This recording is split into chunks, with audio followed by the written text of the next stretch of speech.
Salam Pancasila. Rencana Prabowo evakuasi warga Gaza korban perang ya sebaiknya tidak dilakukan karena terlalu banyak efek negatifnya atau mudaratnya daripada manfaatnya. Ya. Ini saya jelaskan dengan bahasa yang sangat mudah dimengerti, dengan bahasa rakyat aja. Dan seluruh rakyat Indonesia coba berikan pendapat. Jadi gini, menurut data jumlah penduduk Palestina keseluruhan adalah 5 juta lebih. Ya, catat.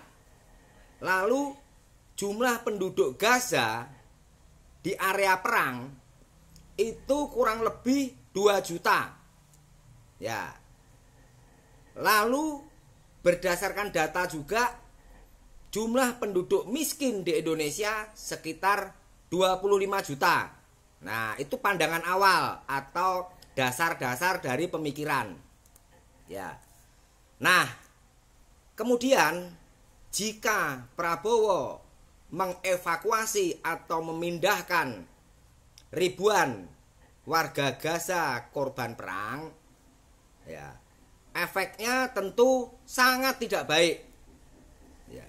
Yang pertama, bagaimana kalau nanti 2 juta lebih penduduk Gaza itu minta dievakuasi semua ke Indonesia karena mereka korban perang semua. Ya, karena tidak ada negara-negara lain yang melakukan hal ini kecuali Amerika. Ya. Itu poin pertama. Ya. Kemudian poin kedua, Indonesia bisa dituduh pro Israel. Ya, karena kita semua tahu Amerika berencana memindahkan warga Gaza ke suatu tempat. Ya. Jadi nanti Indonesia dituduh berkomplot dengan Israel. Itu poin kedua. Poin ketiga, daripada mengevakuasi warga Gaza yang tentunya mengeluarkan banyak biaya, lebih baik uang itu dimanfaatkan untuk mengentaskan kemiskinan yang jumlahnya 25 juta lebih penduduk Indonesia yang masih miskin. Ya, seperti itu poin-poinnya. Nah, kemudian kita perlu berpikir juga bahwa amanat Undang-Undang Dasar 45 yaitu tidak setuju dengan penjajahan di atas dunia itu bukan berarti dengan cara mengevakuasi atau membawa masuk korban ke dalam negeri. Ini kan luar negeri. Ya. Saya curiga ini Prabowo dapat masukan dari kelompok-kelompok Islam yang pro khilafah gitu. Ya, karena ini akan menimbulkan konfrontasi. Ya. Apabila keputusan Prabowo ini dilaksanakan, kemudian digoreng, ya, kemudian Prabowo atau Indonesia dituduh pro Israel, maka Indonesia akan menjadi musuh dari Hamas misalnya, ya, dari kelompok-kelompok Islam garis keras. Nah, kan berbahaya, betul nggak? Ya, ini yang paling penting. Negara Indonesia sedang mengentaskan kemiskinan. Prabowo baru menjabat presiden. Tugas sudah sangat banyak, sangat berat. Makan bergizi gratis masih acak-acakan. Kemiskinan masih di mana-mana. Rupiah naik tinggi. Harga saham anjlok banyak.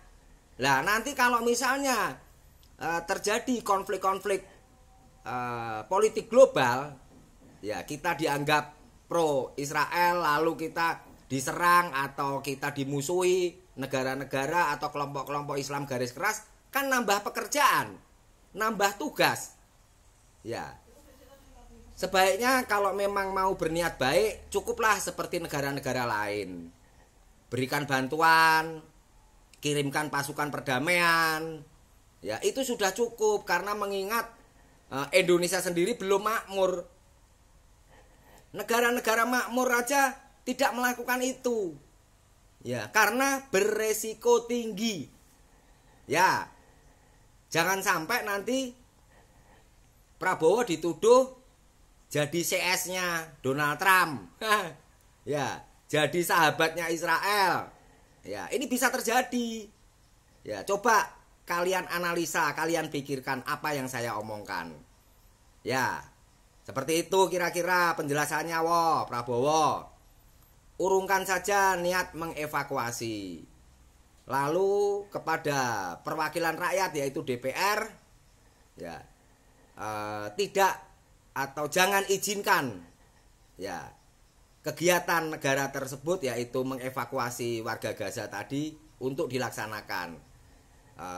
Batalkan atau jangan sampai itu terjadi. Gitu kira-kira. Paham? Silahkan komen. Bebas. Sang Pancasila, IQ tinggi, merdeka.